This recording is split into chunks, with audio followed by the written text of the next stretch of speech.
Donc j'accueille Jean Rochère et on regarde sa proposition de valeur. Alors ça tient à une phrase. Hein.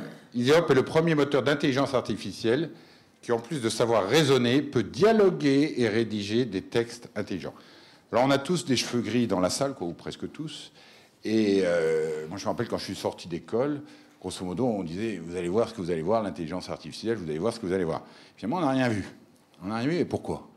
Eh bien parce qu'en fait, l'intelligence artificielle, ça sait raisonner, ça sait donc prendre des décisions, ou suggérer des décisions, donc ça sait piloter des automates, donc vous les rencontrez, pilote automatique dans un avion, contrôle des centrales nucléaires, tout ça c'est l'intelligence artificielle. Mais l'intelligence artificielle jusqu'aujourd'hui ne savait ni dialoguer, ni rédiger comme un être humain.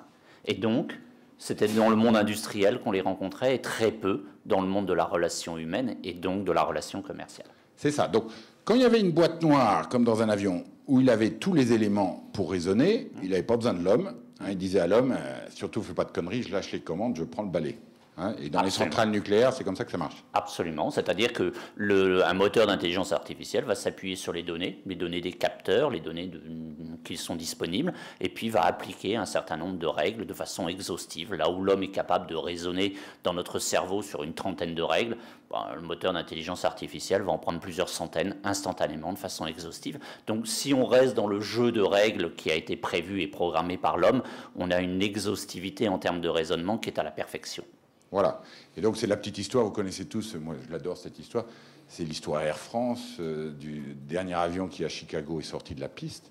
Ce que vous ne savez pas, c'est que le pilote, 9 fois sur 10, dans la cabine, il joue aux cartes, quoi. On va être gentil, il contrôle les petits voyants, mais il fait rien. Et une fois sur 10, on lui dit, tu dois montrer que tu es un vrai pilote et tu vas piloter. Donc, il prend les manettes et tout excité, puis il fait Paris-Chicago pendant 8 heures. Et au moment d'atterrir à Chicago, tempête de neige, rafale latérale, etc. Donc, on sent l'avion qui commence à faire... Et là, dans la tête du pilote, il se dit, merde, si j'appuie sur le bouton pilote automatique, je perds mes 8 heures de crédit.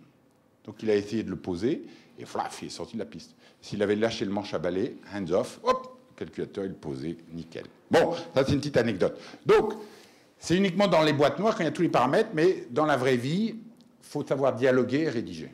Absolument. Et à partir du moment où un moteur d'intelligence artificielle va savoir vous guider ou va savoir vous questionner pour collecter de la donnée, alors il devient un assistant de l'être humain. Il devient non plus comme dans le pilote automatique qui remplace le pilote, puisque dans un avion, c'est soit le pilote automatique qui est aux commandes, soit le pilote qui est aux commandes, mais pas les deux.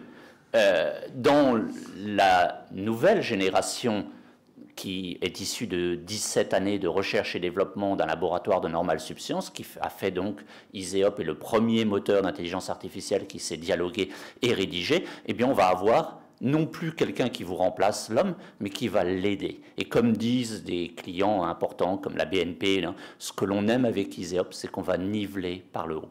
On va modéliser l'expertise des meilleurs dans notre société, et l'homme, quand il va faire quelque chose, aura le moyen d'utiliser un outil qui va l'assister de façon contextuelle. D'accord. Donc ça, on en parle pas mal parce que derrière, dans la démo, vous ne le verrez pas. C'est-à-dire que, grosso modo, il prend toutes ces règles et puis il dit, tiens, à l'être humain, est-ce que tu pourrais m'éclairer là-dessus? Est-ce que tu pourrais trouver cette information? Est-ce que tu pourrais questionner la personne? Parce que sur mon diagnostic, j'ai besoin de ça. OK? Donc on verra des petites interactions. Et puis là, vous allez voir, c'est de la rédaction. Mieux que du Bertrand Petit, il n'y a pas de faute, il n'y a pas de redondance, c'est nickel. Donc, vous voyez, la nouvelle génération, moi je suis encore un mutant, mais la génération qui arrive derrière nous, elle ne sait pratiquement plus écrire, donc ça va être génial pour eux. Voilà, donc le moteur sait ce que c'est qu'un sujet, un verbe, un complément, et voilà. Donc il compose toutes les règles du Becherel à la vitesse de 2000 pages à la seconde sur un simple PC. Ça vous donne la puissance de ce que les nouveaux business models qu'on va savoir rédiger. Bon, à cette théorie de la pratique, donc, alors, une grosse application, c'est tout le marketing. Eh oui. Alors, raconte-nous un peu comment ça marche. Je dirais d'une façon générale, le marketing que vous connaissiez jusqu'aujourd'hui, c'est celui-ci. On lance un nouveau produit, on fait un ciblage, on se dit, tiens, j'ai mes deux clients, mes deux segments de clients qui vont être intéressés par ce nouveau produit, et donc je fais une communication marketing, je pars du produit et je pousse une communication produit vers le client. Ce produit, il est génial, il est tout nouveau, il vous va bien pour telle raison, telle raison. En fait, telle raison, c'est parce que vous appartenez à tel segment de marché.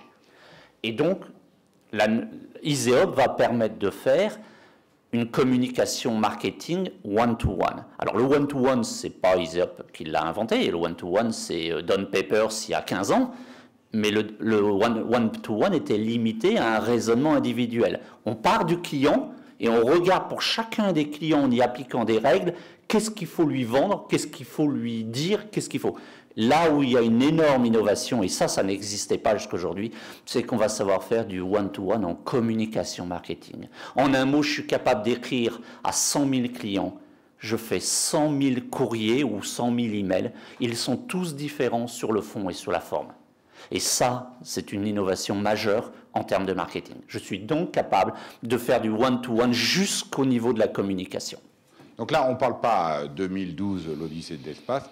On parle, a priori, juillet 2010, je ne sais pas si tu veux dire le nom de l'opérateur, mais il y a un opérateur de téléphonie qui a dit « Moi, j'en ai marre, ça fait des années que j'ai mes 17 segments marketing. Dans chaque segment marketing, j'ai mes 10 lettres à trous, une lettre à trous SMS, une lettre appel international, etc. Et puis on reçoit à la maison ce qu'on reçoit, c'est-à-dire un truc banal qu'on met à la poubelle. » Et donc il a dit « Avec ça, j'interroge mon ERP. Je dis, tiens, monsieur Petit, il fait plus 15% sur ses SMS, il appelle beaucoup en Espagne, et sa femme a acheté un nouveau smartphone. Il y a les règles marketing, schlouk, on lui propose ça.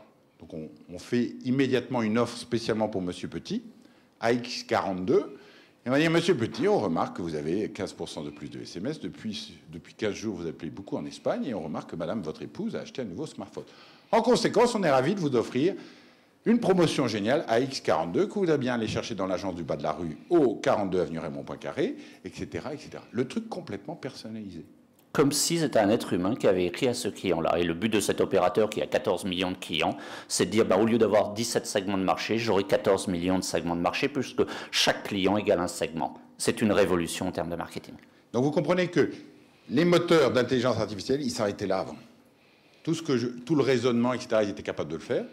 Mais produire 17 millions de lettres en l'espace d'un week-end, ils ne savaient pas faire. Et là, ils seront capables de faire. Donc c'est quand même, c'est le rêve de tout patron marketing. OK ? Alors on va passer à un autre exemple. Voilà, donc là on est sur un exemple que vous pouvez voir sur société.com. Donc c'est une analyse de solvabilité. Et avant, ce que faisaient les Banque outils... de France. Oui, Banque de France, Altares, tous ces gens-là, donc dans le monde de la finance. Et ce que faisaient les gens, c'est qu'ils utilisaient des logiciels tels que Business Object. Et donc ils étaient capables de produire des rapports sur la base de chiffres. Dans ce cas-là, c'était bilan, compte d'exploitation déposé au greffe et puis des scorings de financiers. Et ils étaient capables de produire des tableaux. Voilà. Ils étaient capables de produire des graphiques. C'est tout. Et quelquefois des libellés. On pouvait déclencher un libellé en fonction d'un certain nombre de règles, et puis ça se limitait là. Avec EasyUp, je suis capable d'y ajouter une troisième dimension, qui est la capacité à commenter une situation en langage naturel, et de façon non répétitive. C'est-à-dire que pour la même donnée, pour le même contexte, la machine ne va pas rédiger exactement la même chose. Elle va dire toujours la même chose, mais elle va le dire de façon différente. Vous savez que l'être humain n'aime pas le texte qui est répétitif. Si vous mettez du texte qui est toujours répétitif, tel de la phrase à trous, vous simplement remplacez les valeurs. À la troisième fois où la personne lit le document, il l'extrapole et va simplement chercher les différences par rapport au document par mémorisation. Et là, le système qui va travailler comme un cerveau humain, va être capable d'exprimer de façon aléatoire. Et qui fait qu'on va dire la même chose, mais on va le dire de façon différente. Que ce soit de façon grammaticale, style direct, style indirect par exemple, ou que ce soit que vous ayez autorisé que tel mot peut être remplacé par tel autre, et il va faire toute une combinaison de façon aléatoire pour varier le texte, qui fait que vous avez la même chose, mais qui est dit différemment, comme si vous aviez des personnes différentes qui l'avaient écrit.